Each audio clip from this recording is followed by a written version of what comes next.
इंद्रायणी नदीच्या प्रदूषणाचा प्रश्न पुन्हा एकदा ऐरणीवरती आलेला आहे। पुन्हा एकदा मोठ्या प्रमाणावरती प्रदूषण जे आहे ते नदीमध्ये झालेलं आपल्याला पाहायला मिळते।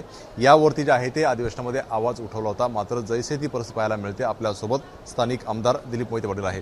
खरं तर याच अधिवेशनामध्ये याच्यावरती तुम्ही प्रश्न उठवला होता, सरकारकडून आश्वासन दिलं होतं, आज मात्र तीच परिस्थिती पाहायला मिळते। लोकप्रतिनिधी म्हणून माझं जे कर्तव्य आहे ते करण्याचा प्रयत्न मी सातत्याने करतो। लोक आंदोलन करतात, नमामि इंद्रायणी या नावाखाली लोक आळंदीमध्ये आंदोलन करतात, वारकरी संप्रदायाचे लोक आंदोलन करतात आणि प्रत्यक्षपणाने त्या ठिकाणी जी वस्तुस्थिती दाखवण्याचा प्रयत्न प्रसारमाध्यमंसुद्धा करतात। हे सगळं झाल्यानंतर विधानसभेमध्ये लक्षवेधीच्या माध्यमातून आवाज उठवण्याचं काम आम्ही केलं।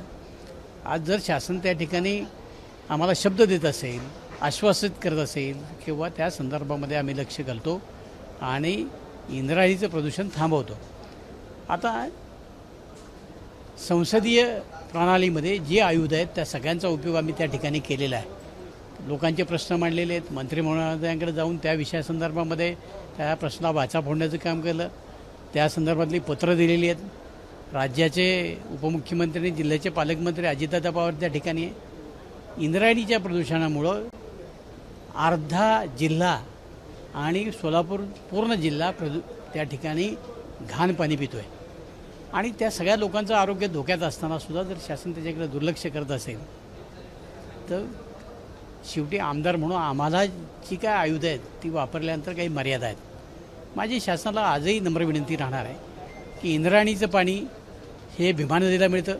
भीमा नदीचं पाणी हे खाली उजनी धरणामध्ये अडवलं जातं, तिथनं नगर जिल्ह्यामधले काही गाव आहेत त्यांना पाणी दिलं जातं, बारामतीला पाणी जातं, इंदापूरला पाणी जातं, खाली बार्शीला जातं, सोलापूरला जातं, पंढरपूरला जातं।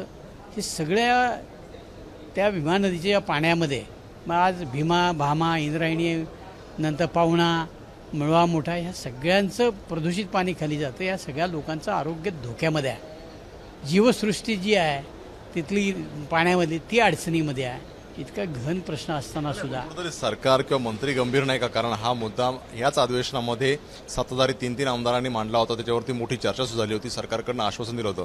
मंत्री गंभीर नाही का सगळ्या संदर्भामध्ये? आता सगळ्या पक्षाचे जर लोक ती भूमिका मांडत असतील, मग आता BJP असेल, राष्ट्रवादी असेल, सगळ्या पक्षाचे लोक जर ती भूमिका मांडत असतील तर सरकारनं ते गांभीर्यानं घेतलं पाहिजे आणि त्याच्या मुळाशी गेलं पाहिजे। मग आता कुठेतरी नवीन आंदोलन त्या ठिकाणी उभं राहील।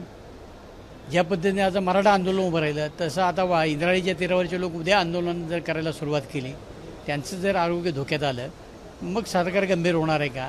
आज सरकारनं गंभीरपणानं त्याच्याकडे लक्ष घातलं पाहिजे आणि ते प्रश्न सोडवले पाहिजे। अन्यथा लोक प्रक्षोभाला आम्हाला सामोरे जावं लागेल।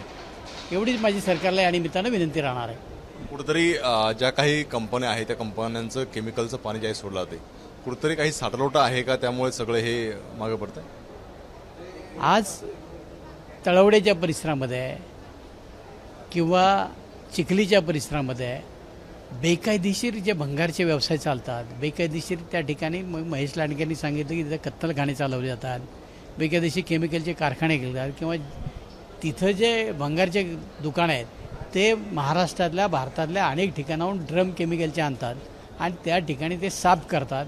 ते सगळं पाणी नदीत सोडलं जातं, त्याच्यामुळं ते फेसाळलेलं असतं। तिथले जे भंगारची दुकानं आहे ती बंद करा। आज भंगारची दुकानं 1-1, 2-2 एकरमध्ये आहेत, त्याला एवढी मोठमोठाली कंपाऊंड केलेली आहेत, आत काय चाललं ते कळतसुद्धा नाही। सरकारनं काहीतरी प्रतिबंधक केला पाहिजे, ते बाहेरनं दिसलं पाहिजे त्या ठिकाणी काय चाललं। सरकार का कारवाई करत नाही? आता हा प्रश्नच तुम्ही सरकारला विचारला पाहिजे माध्यमांनी। आम्ही फॉलोअप घ्या, त्यावेळेस तुम्हाला उत्तर नेमकं काय आहे? नाही, आम्हाला जर सभागृहामध्ये आश्वासित केलेले आहे की सरकार याच्यामध्ये गंभीरतेने लक्ष देईल, सरकार त्याच्यावर कारवाई करेल। आता सरकारवर विश्वास ठेवलाच पाहिजे ना, त्या पद्धतीने आम्ही विश्वास ठेवलेला आहे सरकारनं। आम्हाला आजही आशा आहे की सरकार याच्यामध्ये गांभीर्याने लक्ष घालून त्या ठिकाणच्या लोकांच्यावर कारवाई 100% त्या ठिकाणी करेल।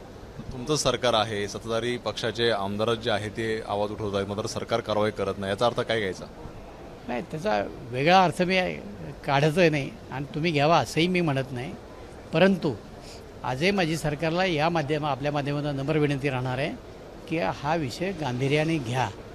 ज्यावेळेला लोक त्यांच्या सहनशीलतेच्या पलीकडे जातं तेव्हा लोक ॲग्रेसिव्ह होतात आणि आणखीन एक नवीन आंदोलन निर्माण होईल, नवीन एक नेता निर्माण होईल आणि मग त्या सगळ्या पुढे जाणाऱ्या समस्येला आपल्याला तोंड द्यावं लागेल. त्याच्यापेक्षा आजच गांभीर्याने जर घेतलं तर हा प्रश्न लवकर मार्गी लागेल.